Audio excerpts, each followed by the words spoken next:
Recording in progress.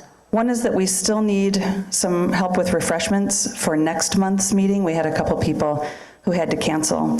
So we're going to pass around the sign-up notebook tonight.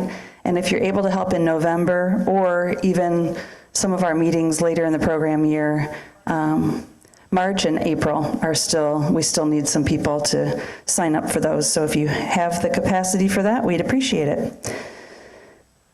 Tomorrow morning is our last Calihaven Trail Walk of the year of 2025. We'll meet at the 10th Street Trailhead at 9 a.m. as usual, and hopefully we'll see a few birds on this last walk. We've been having close to 30 these last couple weeks, so we're doing okay. But I'll look forward to seeing hopefully some of you there. We have a field trip in the middle of November, Saturday, November 15th, 3:30 to 5:30. That'll be a Sandhill Crane field trip. If you haven't been on that one, I highly recommend it. In addition to the thousands of sandhill cranes, there's often something else flying around out there, but it's quite a sight to see all of those sandhills, and that'll be in the Schoolcraft area. There's information on the website about that and in our latest newsletter. We are doing the Feathered Friends Book Club, and you may have seen that in the newsletter. If you're interested, reach out to Pam Jackson. Her contact information is in the newsletter. We're excited about that. I think it's going to be fun. And then our next monthly meeting will be November 24th at 7 p.m. here at the church on how to attract Michigan bluebirds. So we'll look forward to seeing many of you here for that. Let's see, Susan, you have an announcement. Yes, thank you, Donna. I think most of you know Suzanne Rose, who's our librarian, helps out with tabling and some other things. Unfortunately, she's had some very serious health problems lately. She is in the hospital at Bronson. She's getting surgery on Thursday. She would appreciate well wishes. She is not up for visits, but yeah, hopefully we'll make a full recovery. Thank you. Thank you, Susan. Okay, our speaker tonight, we were supposed to have two. Lena is not feeling well, so Dan is stepping in and doing the whole thing tonight. Dan Rochelle is the director of the NRDC's Pollinators and Pesticides Initiative. That's the Natural Resources Defense Council, where he focuses on protecting our nation's bee populations from the ever-growing threats. That's not going to work, okay. Ever-growing threats to their health and existence, in particular, the use of bee-toxic pesticides. Before joining the Nature program, Dan was co-director of NRDC's Community Fracking Defense Project and an advocate for the cleanup of industrial pollution in the New York region. We're going to do this talk by Zoom tonight, so Dan is up here on the screen, and his slideshow is there as well. We will leave room for questions at the end, and I will come to you with the microphone, so hold your question until I get to you with the microphone. And if you're Zooming in tonight, we will make sure that we get your question answered as well. All right, welcome, Dan. Well, thank you all. Thank you for having me today. It's a real pleasure to be here. Sorry I can't be there in person, and sorry my colleague Lena was sick tonight, so you're stuck with me. But yeah, just as mentioned, I direct our pollinators and pesticides work, which in a phrase, our mission is to save the bees. But the pesticides that we're working on, neonicotinoids, or neonics for short, as I'll explain, also have some really big implications for birds and bird populations as well. So I'll just jump into things. And sort of the first basic question is, what are neonic pesticides? Well, neonics are neurotoxic insecticides, which means that they are pesticides designed to kill insects by attacking their nerves. And the name neonicotinoid itself means new nicotine-like substance. They do this by mimicking nicotine, and they attach to sites on insect nerves, and they stimulate those nerves and they fire over and over and over again until that nerve dies. They permanently attach to that nerve and overstimulate it.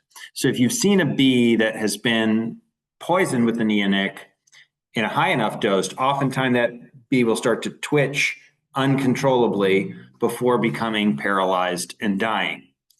Now, that's pretty gruesome, but a lot of pesticides kill insects and other things in gruesome ways. Why do we care so much about neonics more so than other pesticides? There are three big reasons. The first is that neonics are super duper toxic to bees and other insects. They're among the most toxic insecticides from an insect perspective ever created. And to give you a sense of scale here, and I'll explain what this is in a second, the thin coating on just one corn seed of neonic coating on one corn seed can have enough active ingredient to kill about 250,000 bees. In fact, since neonics were introduced, they have made U.S. agriculture close to 50 times more harmful to insect life, although it depends on what study you look at. And if you see it where this harmfulness really begins to spike, it's in the mid 2000s, right? And this is almost exactly at the point that we start to see what is known in popular culture as colony collapse disorder, right? And around the mid 2000s, we started hearing from beekeepers across the country that they just started losing their honeybee colonies all of a sudden en masse. Up until that point, beekeepers were losing maybe 10, 15%.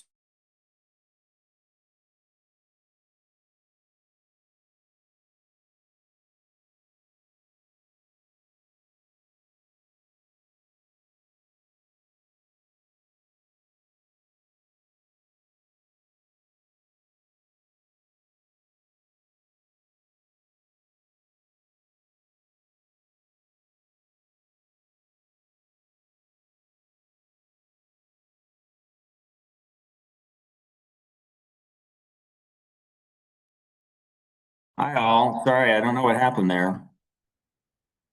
Let's see if we can go from this slide. Okay. So as you can see, before 2011, they didn't even count summer losses because it wasn't a thing, right? You wouldn't lose your bees in the summertime.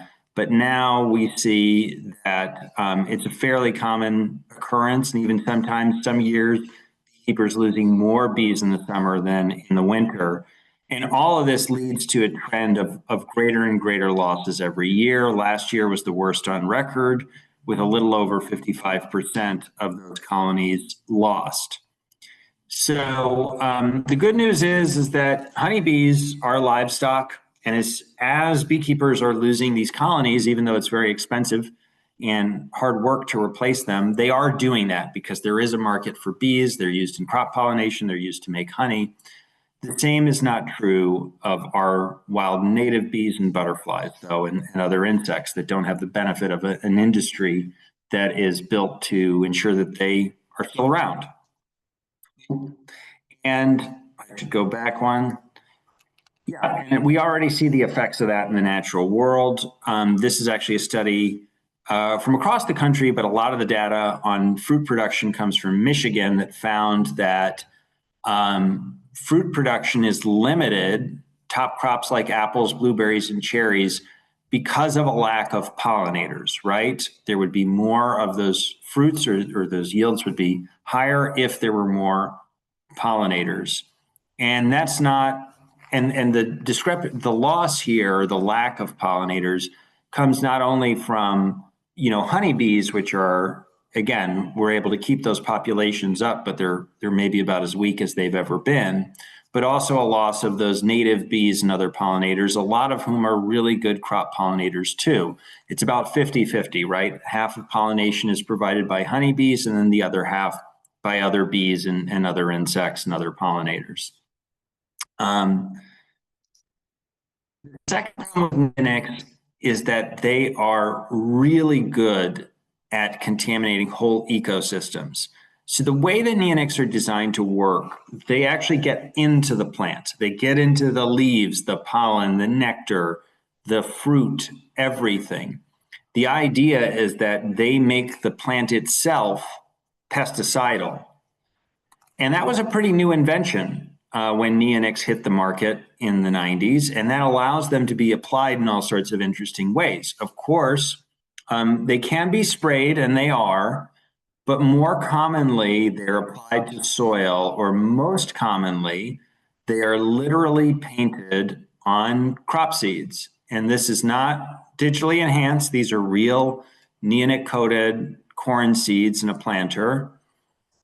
Here's a close-up of some pesticide-coated seeds, and they don't always pick the same color, right? And I think actually different companies have different colors, or different treaters have different colors. But the idea is, as that seed is growing into a plant, it literally is intended to soak up that pesticide coating through its roots and become toxic, all parts of it. The problem is only 2 to 5% make it into that target plant. The other 95+% stays in the environment, most of it in the soil, and the same properties that let it get up into the plant, namely that these dissolve really easily in water, they're very water soluble, means that anytime it rains, anytime there's irrigation, neonics are moving through the soil, they're contaminating new soil. If there are plants in that soil, they pick up the pesticide, they become toxic, their pollen, their nectar. And if there's a water supply nearby, that water supply becomes polluted. The problem with neonics, they are all over the place. They are very common in agricultural uses. About 100% or up to 100% of conventional corn is pre-treated with a neonic. That's 90 to 100 million acres right there nationwide. Probably about 2/3 of soybeans are pre-treated with a neonic. So between the two of those, that's about 150 million acres. And they're also used broadly in other crop seeds and in agriculture generally. But even off the farm, they're all over lawns, gardens, golf courses, bed bug products, pet products, you name it. Just about anywhere where you would want to kill an insect, there is a neonic product for that use. And to give you a sense of what that looked like, here's the map of the US. I know 2014 is not the most recent year, but this is last year we have the data for the seeds. This is just the use of one neonic chemical, one of 5 major ones that are approved, and just the ag use. So as you can see, Detroit here is not filled in, Chicago is not filled in. It looks like there's a little white spot here for Kalamazoo. If this map was looking at lawn and garden uses, all of those areas would be filled in, right? Because these are used extensively in lawn applications. But what this does give you a sense of, there are huge swaths of the country where these pesticides are being applied on a massive scale. And this is maybe the largest deployment of an insecticide in US history, right? And it's happening year after year after year after year. And so what happens is every year, 90% of those neonics, 90+, stay in the soil and they're persistent. So you get a buildup year over year over year that's constantly expanding every time it rains to get into every nook and cranny of the ecosystem: soil, water, plant life, wildlife, etc.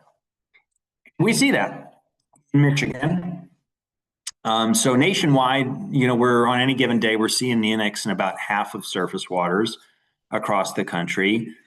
That is in Michigan, we're seeing sort of similar data, and we're also seeing neonics year round in tributaries to the Great Lakes. And, unsurprisingly, it tends to be in the areas we see are planted with those corn and soybean, which are by far the largest use, those seed treatments. So what impact, that's the nature of the the problem. What impact is that having? Well, one, neonics are definitely killing the bees. We know that neonics are associated with losses of honeybees. That is pretty well established by now. More recent research is showing that impact is much broader, and I promise we're going to get to birds in a second. So we know that neonics now, after this research came out last year, are associated with losses of wild bees across the country, the thousands of species of wild bees that we have in North America. Honeybee is just one species, but we have many, many species of bees in the country. So they're broadly associated with the loss of wild bees. Midwestern butterflies as well. This is actually a study that was done with MSU professors. Neonics were determined to be the #1 factor in the declines of Midwestern butterflies, including the monarch. And what was so interesting about this study is that a lot of studies just look at one factor, like are neonics associated with the loss? Yes, no. This looked at a bunch of different factors, things that you might think are driving these pollinator losses, things like habitat loss, the use of other pesticides, climate change. And of all of these different factors, the #1 factor, again, associated with the loss of these butterflies was the use of neonics, and in particular, their use on these crop seeds. This is part of broader losses that we see in the insect world that neonics are connected to. And the analogy here that, or the anecdote, is for those of us who remember the early 90s and driving through a rural area in, say, August, you'd have to turn on your windshield wipers, whether it was raining or not, right? Just to get all the bugs off of your windshield. And think about, when was the last time you really had to do that? So that, for most folks, is where, you know, the realization is about what's going on in the environment. And basically it's being hollowed out, right? Hollowed out from the ground up. And that is where the relevance for birds really comes in. I should note too that this massive loss is sort of rippling through ecosystems, and EPA itself found that neonics are likely driving 200 plus species toward extinction, including birds, but also including butterflies and other endangered species. And I can't emphasize what a amazingly large finding this is. For those who know the Endangered Species Act, it is against the law to do something that jeopardizes even one endangered species. And this is, again, the use of neonics found to be pushing over 200. It's one of the largest findings I know, maybe the largest. I guess I have the aquatics here first, but we see these ripple effects in ecosystems, and one of the places that we see them is in aquatic ecosystems. So this is a study out of Japan where the study authors were looking at zooplankton. And for those who are unfamiliar with zooplankton, these are zooplankton. They're essentially water bugs. And what the study authors found was that in the early 90s, the populations of zooplankton in this fishery that they were studying, a sustainable fishery, just hit a wall all of a sudden. And at that same time, fishermen in that fishery suddenly lost the fish that they were catching. Their catches went way, way, way down, mainly because their food source disappeared. And the study authors later connected it to the introduction of neonics in nearby agriculture. And of the neonics that they later measured in those waters, it took them sort of a while to figure out what's going on. But of the neonics that they later measured in those waters, we see similar levels all over Michigan water. So these same impacts are occurring with birds on land, these hollowing out impacts that ripple up ecosystems. So we know that most birds rely on insects as a significant part of their diet, and an essential part of their diet, at least at one stage in their life cycle or another, the vast majority of birds. And we've seen in the United States studies linking the use of neonics to declines in birds and bird biodiversity. And unsurprisingly, the birds that we see that are impacted the most are insectivorous birds and grassland birds. And another study gives us maybe a little bit of insight. So I don't know if folks remember this. This is a study that came out about, I want to say 6 years ago, 5-6 years ago, out of Cornell, that found that in the last 50 years, we've lost 3 billion birds, or about 30% of our birds in the last 50 years. After that study was complete, a couple of other authors, one of whom was Doug Tallamy, which some folks might know, went into that data set and they teased out the birds for which insects were an essential part of their diet from the ones where birds were not an essential part of their diet. And what they found is that for the birds that didn't rely on insects, the last 50 years have been kind of okay. And actually for some species, or a decent number of them, they were actually regaining population, which is good news. The bad news is most birds rely on insects. So as you can see, there's 300 species there versus 60 over here. And those birds that rely on insects have been getting hammered. And again, neonics link into one of these explanations in terms of, there's just fewer bugs. And if there are fewer bugs, there are going to be fewer birds. Now, neonics are also directly toxic to birds. So in addition to these indirect effects, which are pretty profound, right? And maybe some of the most potent ones in sort of getting rid of birds' food source, they are also directly toxic. So just one neonic-treated corn seed can have enough active ingredient to kill a small songbird if ingested. And there were some studies done, a study that came out several years ago that found that even short of killing birds outright, neonics can interfere with birds' survival skills in ways that ultimately lead to the death of that bird or the death of the population. So they can interfere with their ability to navigate, to find food, with their immune system, with their ability to reproduce. And this headline comes from a study that looked at white-crowned sparrows and eating neonic-treated seeds at sort of field realistic levels or real-world levels, and found that after the birds ate the seeds, they lost a ton of weight during migration, and that their migration was slowed down significantly to the extent that it could have impacts on the bird's ability to migrate and to survive the migration period. One thing you don't want to do as a bird during migration is to lose lots of weight really quickly. So it was a big study when it came out. The question is, are birds eating these seeds in the real world? And we know that they definitely do, right? So there are different ways that birds get access to the seeds, during planting time, which is usually during migration. These mechanized planters that put the seeds in the ground, sometimes they make errors, so they leave the soil either too shallow, or there's spills of seeds that the birds eat.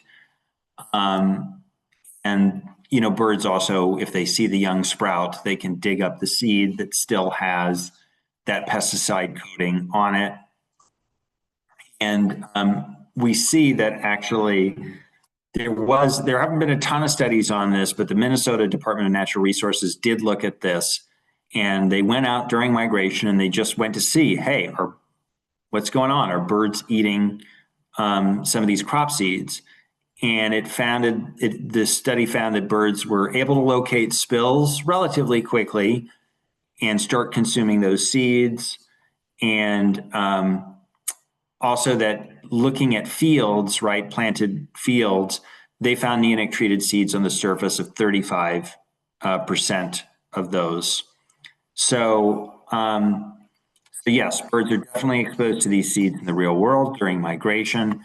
And this is a very similar chart to the one that I showed earlier, sort of more bird focused. And again, seed spillage is a major pathway. And also, it's worth noting that neonics do contaminate water, they contaminate soils, and they contaminate the insects in that soil. So all of those are also exposure pathways to the birds that are consuming either that water, the contaminated water, or the contaminated bugs that are coming out of the soil. So again, they're very good. The neonics are very good at getting everywhere. Now, don't think that mammals are left out of this either. Neonics are all throughout the environment. And this headline comes from a study that was done several years ago looking at white-tailed deer. So this is from it was a study in the upper Midwest where hunters were noticing strange things were going on with the deer. Jaw deformities and other abnormalities. And the thought was maybe it was related to this new class of insecticides. So they did a controlled study. They fed deer sort of real world levels of neonics in water. And lo and behold, they found that exposure to neonics was associated with congenital birth defects, right? Deformed jaws, decreased body and organ weights in the liver, spleen, and genitals, increased fawn mortality. That was the scariest determination. There was a higher rate of stillbirth for deer that were exposed to these pesticides. And then in the adults, a lot of hypothyroidism and lethargy and other sort of hormonal and neurological impact. So the refrain from industry after the study came out was that, this is all well and good, but you can feed a deer enough Mountain Dew and you can find impacts, right? But deer are not drinking Mountain Dew in the wild. They're not being exposed to these levels of pesticides in the wild. It's just unrealistic. Well, as it turns out, it wasn't it was actually very realistic. So the Minnesota Department of Natural Resources, same group that did that study on the bird seed spills, found in 2019 that about 2/3 of deer had neonics in their body in a study across the state. And I should actually set up what this study was. They asked hunters from across the state to submit spleens of deer that they had culled. And so they got about 800 deer spleens. So if you can imagine 800 deer spleens sort of moving through the post office to Minnesota DNR, they studied those spleens. And again, about 60%, little over 60% had neonics in them, with about 30% above levels associated with the higher rates of birth defects and death in that deer study, the Burheim study. They did that same study 2 years later. And wow, what a difference. Almost all of the deer, 94%, had neonics in their body, with 64% at levels associated with those higher rates of birth defects in deer. And what was interesting about this study is it didn't matter where in Minnesota the deer spleens were coming from, whether that was an urban area, whether that was a rural area, a suburban area, whether that was up near the boundary waters and not near any sort of agriculture or human civilization, or very little. So again, it just shows how pervasive these pesticides are in our environment, that they're just showing up all over the place. This is also where things get a little scary, because deer are large mammals and so are we. So CDC monitoring from 2016 found that on any given day, about half the American population has neonics in their bodies. A more recent study of pregnant women across the country found that over 95% of those women had neonics in their bodies, with the scary fact being that over the 4-year study, those levels were increasing every year. And although we don't have direct testing on people because you can't give people pesticides and see what happens, we do know from studies of certain populations that have been exposed above sort of the normal level of exposure for most folks that that neonic exposure is sort of similarly linked with birth defects of the heart and brain in people, cognitive impairment, and then in adults, a whole host of neurological and also hormonal issues. So decreased sperm quantity and quality, decreased testosterone, altered insulin regulation, and changes in fat metabolism. So again, and this is consistent with the effects that we're seeing in the animal testing. They're mammals, we're mammals. It's worth noting too that for a lot of folks that are exposed to neonics, even though exposure is pretty ubiquitous, some folks are exposed more than others.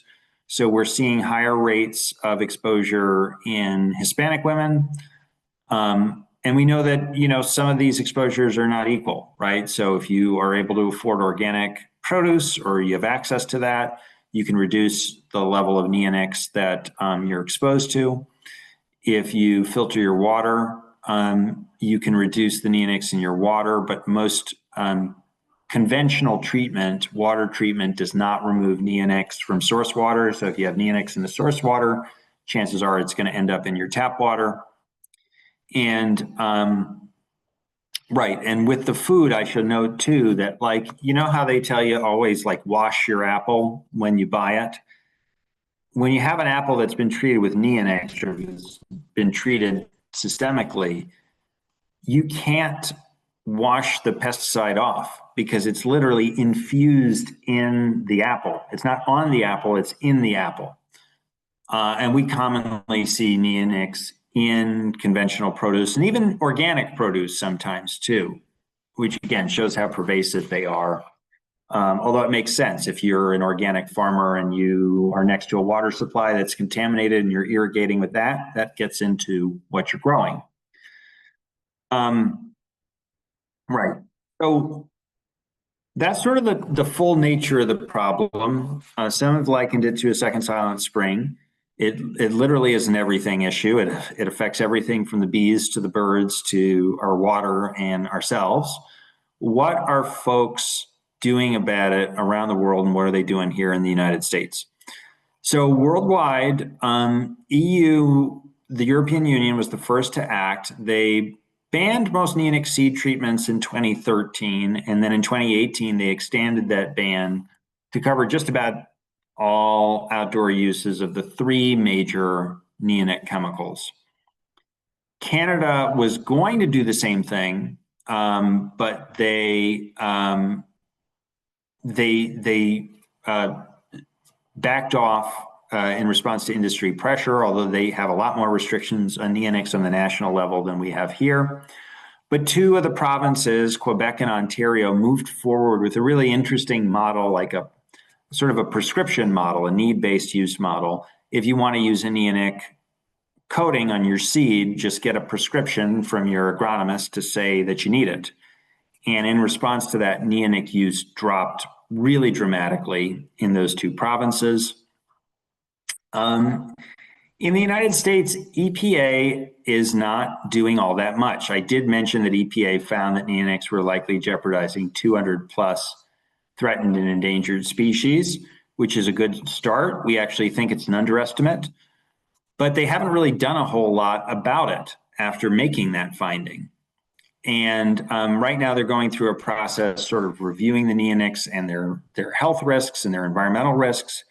But we've been waiting for a decision for EPA for years and years and years, and it does not look like it's coming anytime soon. So in the meantime, it's business as usual. And it's up to the states to do something. So we have seen some action at the states. And there's a few things that people are doing. So a lot of states are making neonics restricted use, which means that they can only be applied by a certified applicator, which is fine. It means that neonics come off the shelves at Home Depot and Lowe's, but most landscapers are going to have a certified applicator. It doesn't really apply to agriculture, and it doesn't apply to the seeds. So it's a small first step, but a number of states have done it. The next step that states have taken is they've prohibited neonics in lawn and garden uses, right? So your rose garden or your turf field. New Jersey, Maine, and Nevada, and New York actually have done this. Connecticut just started doing that. They just passed a ban recently. So that's something that is growing in popularity. It's not the big fish, right? It doesn't cover that big area that you saw on the map. But, you know, in those areas, in those lawn and garden uses, those are approved for much higher rates per acre than in agriculture, sometimes 10 or, you know, even up to 100 times more per acre than those ag uses. So we actually see sometimes toxic hotspots in the urban suburban communities near water supplies because that concentration is greater. So in those areas, that's more of a concern for pollinators and birds and people. New York was the first state to actually tackle the treated seeds. They did something very similar to Quebec, which is, if you know, the model is if you want to use a neonic treated seed, just show that you actually need it, because well, and I'll explain that in a second. And Vermont followed suit. And I'll skip over California and Minnesota.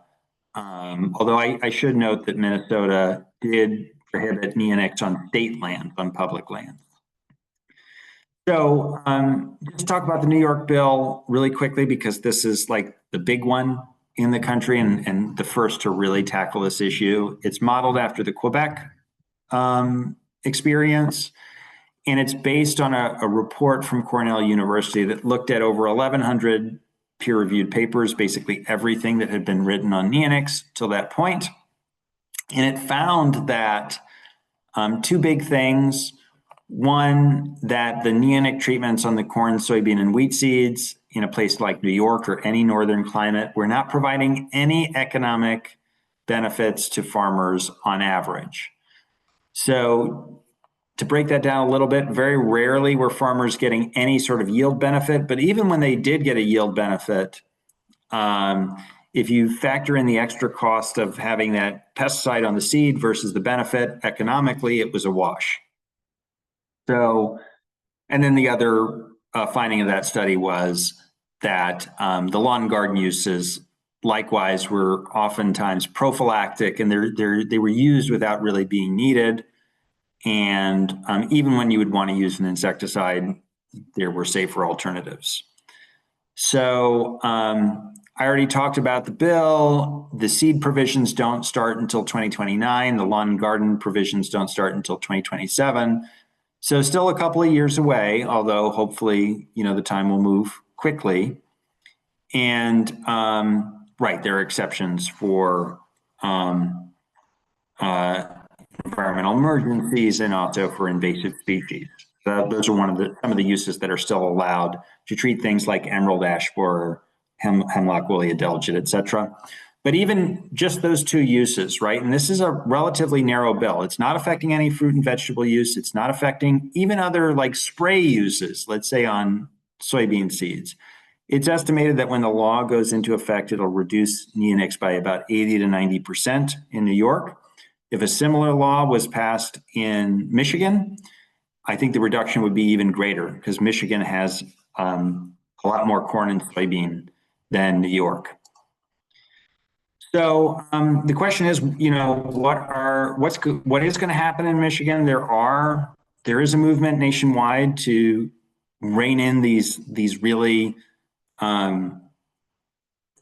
silly uses of these pesticides, or these unnecessary uses, right? These vast major uses over big land areas that are not benefiting farmers. They're only benefiting the chemical companies, sort of the harmful and unnecessary uses.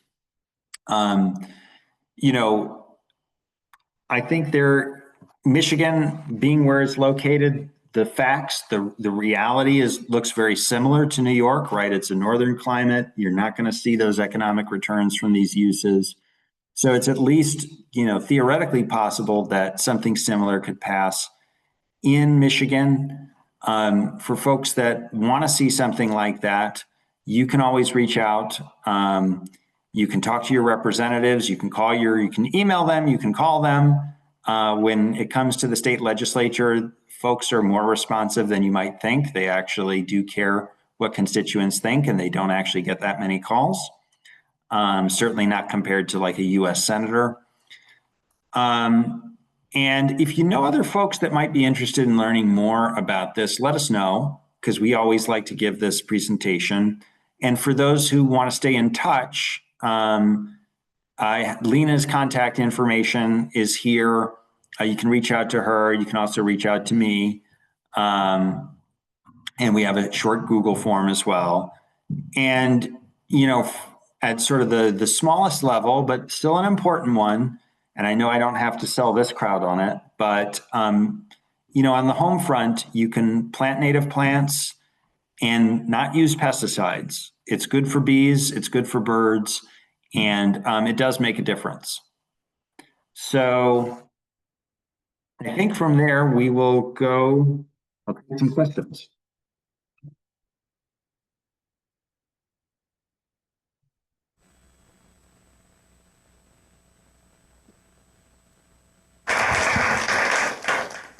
Okay, are there any questions in the crowd? I have one that I'll start with. I hope you can understand me, Dan. I know that there's some echo, but okay. I was doing some chrysanthemum shopping last fall, and I called around to try to find a place that could guarantee me that the plants weren't treated with neonics. And one of our local garden centers, no one there could tell me. I was surprised that no one could tell me, or maybe they wouldn't tell me, but they said they didn't know. And I ended up calling, I found one place. I called some big box stores. I did a little research. I thought I understood that Home Depot was phasing them out.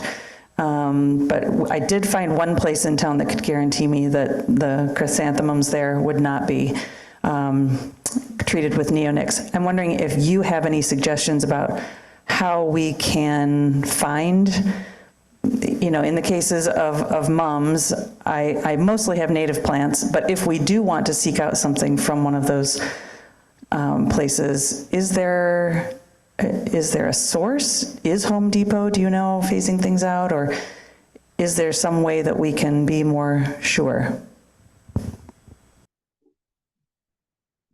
So, unfortunately, I think that, your experience is pretty common, and most of the conventional plants are going to be treated with something, and often that's neonics. And one of the advantages for neonics in nursery production is, again, they get into everything, right? And the folks that are selling these plants, they want plants that look perfect, because that's what people want. And one way to get a plant looking perfect and not have little nibbles on it and stuff like that is to make sure that it's awful toxic to the things that might eat it. Now, what I will say is that even those plants that are treated, if you put those in your garden, yes, there will be neonics in the plant. Yes, there will be neonics likely in the potting soil. But over time, that should dissipate. And it pales in comparison with, say, treating your lawn, right? Those are much higher rates of the pesticide that are going into the environment. So if you can't find something that doesn't have neonics, don't beat yourself up too much. Although it is really helpful, I think, to send that market signal, right? If nurseries are hearing from people that they want neonic-free plants, they are going to start making sure that that is in their supply chain. They're going to know whether first of all, they're going to figure out whether they have neonics in their plants or not. And second of all, they're going to find ones that are neonic free. And I think you're beginning to see a little bit of that. The other, and I'm sympathetic to planting non-natives too occasionally, although I mostly plant natives. A lot of the native nurseries are really good about not having neonics. There's a number of them, but for native plant nurseries, they tend to be neonic free.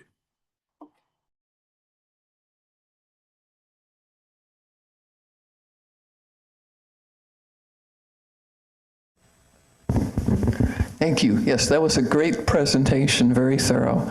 I was chatting recently with someone who works for Michigan's Cooperative Extension through Michigan State University for horticulture, and he was telling me just what you just said, that the horticulture industry wants, totally blemish-free plants. They have to use neonics because that's what the public demands. And I was trying to argue that there's got to be some alternative that doesn't cause as much damage. Surely there are such alternatives, and for the corn and soybeans too, I presume? Yeah.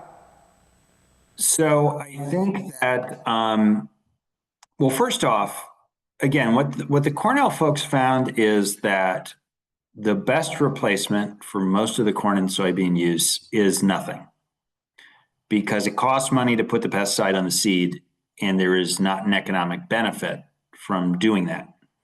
So, and that's what you see in Canada, right? Again, it appears that there are these rare situations where, the pest pressures are such, there's sort of unique conditions that mean that you're going to have more of that early season pest pressure. So while neonic use in Canada hasn't gone to zero, it's gone from, something like 100% of corn seed was treated, before these restrictions in Quebec, to less than 0.5% in a matter of years, without any crop loss, without switching to more harmful alternatives. Now, a lot of the farmers there did switch to a class of pesticide called diamides, which are 1,000 times safer on an acute basis, on a short-term basis, about 1,000 times less toxic to bees, 10 times less toxic to birds, and 10 times less toxic to people, and actually much less of a concern for human health, because neonics affect nerves that are in our brain and central nervous system, and diamides affect muscle nerves. But even that has gone down, because what the studies show is actually you don't need anything, right? You're not going to get better yields. You're not going to get more corn. You're not going to get more soybean from using these pesticide coatings. So that would be the sort of the biggest piece of the pie, right? If we got rid of just the stuff that you don't need to replace with anything, and that is most economically replaced with nothing, that is by far the largest amount of neonic use in the country. I don't know what it is exactly, maybe 70%, 80%, but it's a big number. For the other uses, right, it gets tricky. And this is why in New York, they didn't affect nurseries, right? It was just those corn, soybean, and wheat seeds, because there is public pressure to have perfect looking plants. Now, could you use another systemic insecticide? Maybe could you use a diamide in that case? I think maybe you could, and they're already starting to do that in landscaping. The problem with diamides, though, again, much safer for bees, birds, and people, still really bad for butterflies. So if your goal is to bring back the butterflies, you do not want to use a diamide. And maybe we'll get to a place someday where the public cares more about the toxicity of the plants that they're planting, more so than their aesthetic appearance. But until we get to that point, it's going to be challenging.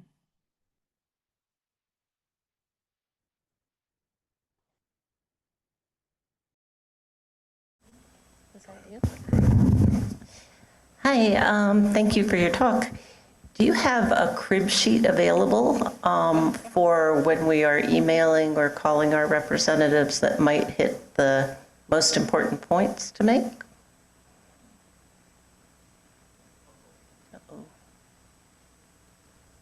We have a two-pager that we can send. Yeah. And I'll send it to Donna just so that she has it. And if you guys want it, yeah, happy to send that along.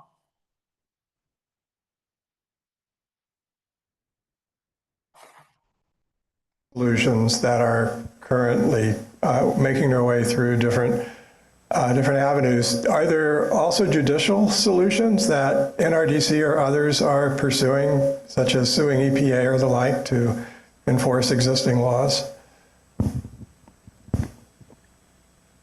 So we have definitely sued EPA in the past. We sued them under the Endangered Species Act. One of the reasons EPA came out with that, assessment, 200 species affected, is because they had never done any sort of impact analysis on endangered species, which you're supposed to do. Anytime the government takes an action that might jeopardize an endangered species, it needs to figure out what that impact is and talk to other agencies, talk to the Department of Interior, Fish and Wildlife, in a process called consultation.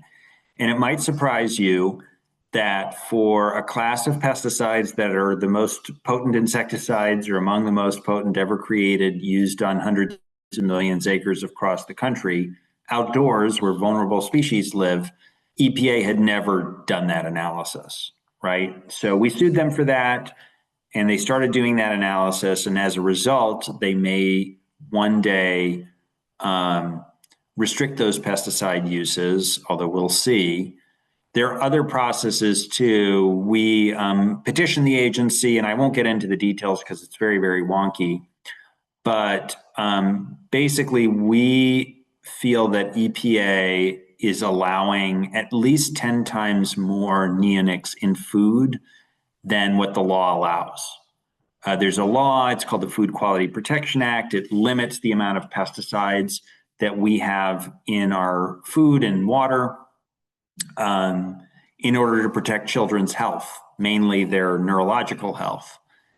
And we think that EPA has been cooking the math, and they're allowing where they're setting the allowable limits are at least 10 times too high.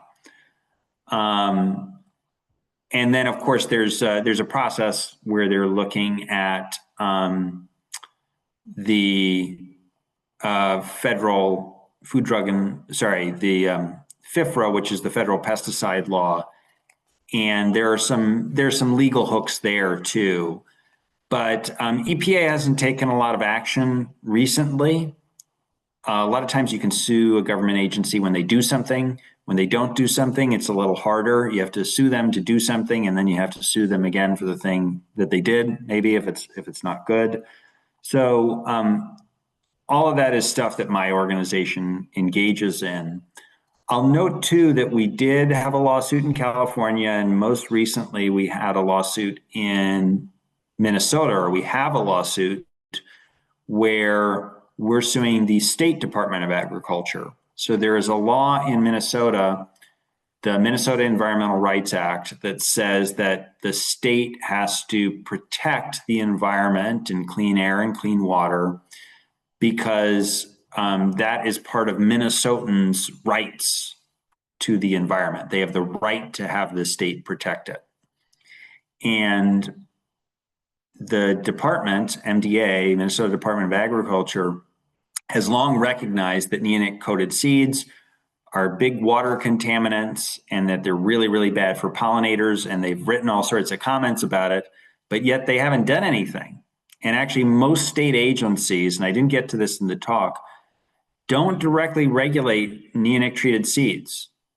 There's a big loophole in federal and state law by which these seeds are not treated like other pesticides. So like if you have a fertilizer that you use and it's impregnated with a pesticide, that's going to have a pesticide label, that's going to be regulated by EPA, that's going to be regulated at the state level. Pesticide-treated seeds are the Wild West, right? They have, anywhere from 1 to 5 pesticides on them. They're coated in a polymer, AKA microplastics, and they're not regulated directly as pesticides. So although we felt, or we know in Minnesota they can be. So long story short, we have sued the agency there for its inaction, right? It knows that there's this big problem with these pesticides. It's talked about it, but it hasn't done anything about it. And so we think Minnesota law requires them to do something and to solve the problem.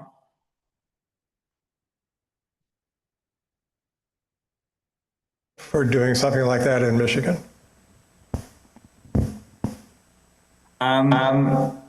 What I would say is we oh, sorry. Yeah, there is a counterpart law in Michigan.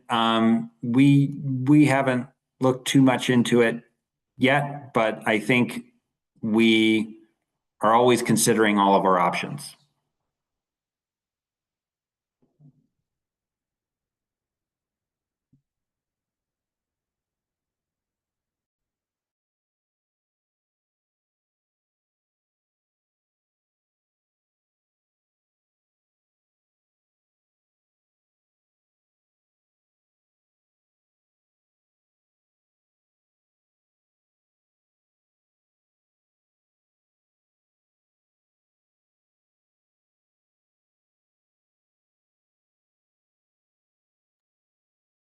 Sorry, I can't hear you right now. I think you're still on mute. Okay. Can you hear me now? Okay. Is it known how long neonics persist in perennial plants after initial treatment? And are there local municipalities that have banned neonics? So very good question. So it's going to depend on the plant. It's going to depend on the neonic. Neonics persist longer in woody plants. I think they can persist several years there. Less so in herbaceous plants. And also certain neonics are just more persistent in general in the environment. So I know about the soil persistence. Some of these, the major neonics like imidacloprid, clothianidin, they can have half-lives in like over 1,000 days. So that means it takes about 3 years for half of the neonics to disappear. But it's quicker other places. It depends what sort of conditions they're under. On the second part of the question, municipalities that have acted, that is really tough because most states prohibit municipalities from banning pesticides. There are maybe 5 states where that's not the case. Maine is one of them. But Michigan, I believe, has preemption. I'm almost certain it has preemption. So it's not possible for municipalities to ban neonics within town limits. What they can do is they can ban them on the lands that they own. They can say, you know, their contractors and landscapers and city employees can apply the pesticide to city-owned lands. But beyond that, they're going to be preempted by state law. They're going to be prohibited by state law from doing that.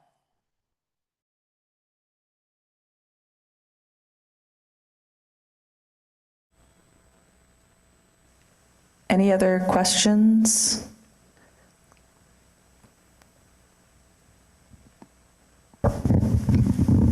This is a quick question.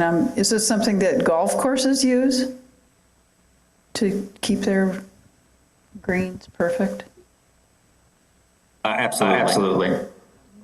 I think there is some movement away from neonics.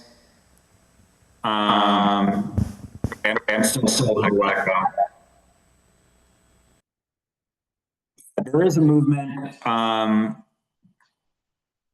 think in some circles, and certainly there's a number of states, right, that have prohibited these lawn and garden uses, and that applies to golf courses as well. So far that's Nevada, New York, although New York hasn't taken effect yet, New Jersey, and Connecticut. Maine did not include golf courses. I will say anecdotally that looking at some of the water data and where we see the highest levels of contamination, sort of total level, a lot of those have been near golf courses. So yes, they definitely use these.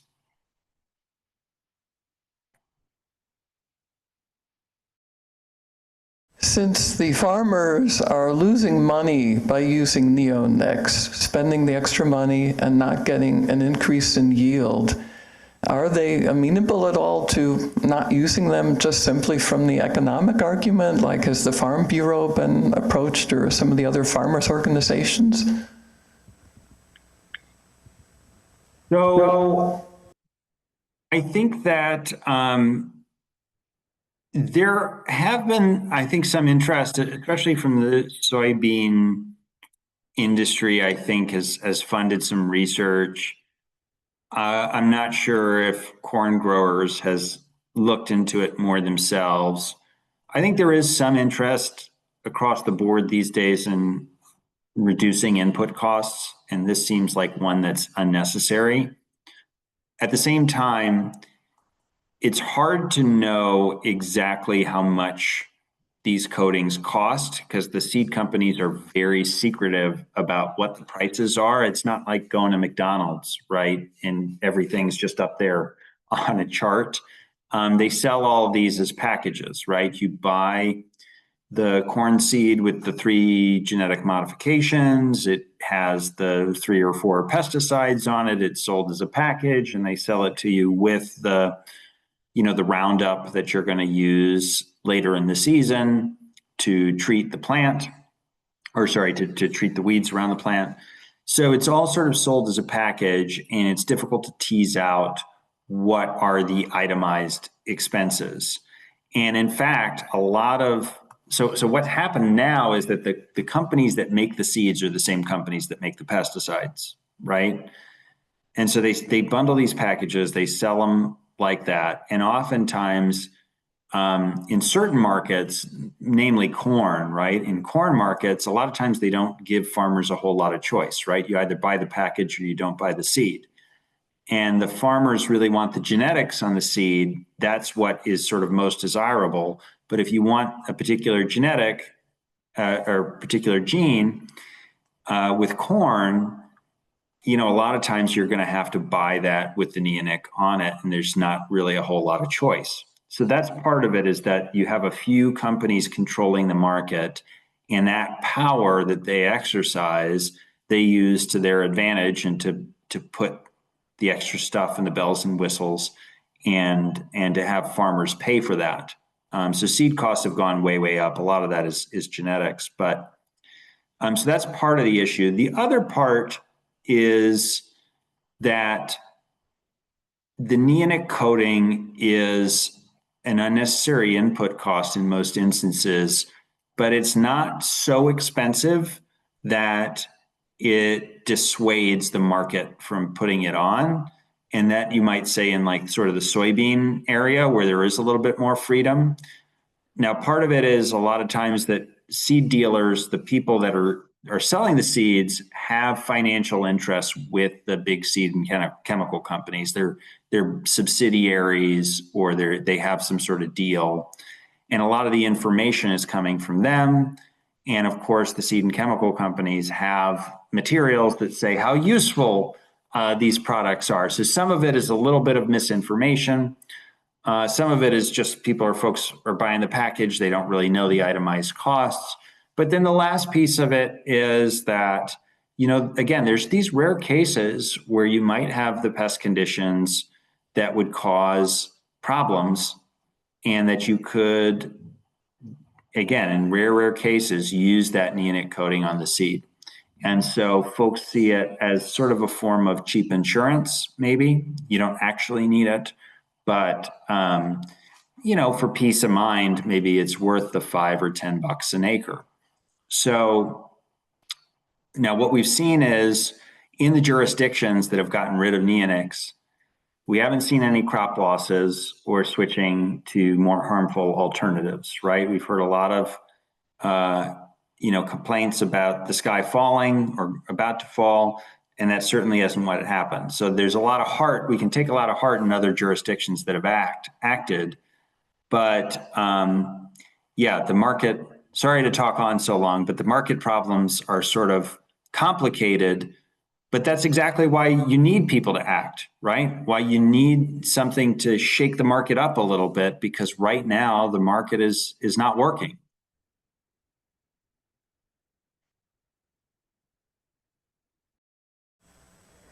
Okay, well, thank you very much, Dan. We appreciate your time tonight. Please let Lena know we're thinking of her and hoping she's feeling better soon. And I will look for some information from you that we will, I think, maybe try to get into the next newsletter. That's probably the best way to get it out to people. So you folks can watch for that. How about one more round of applause for Dan tonight?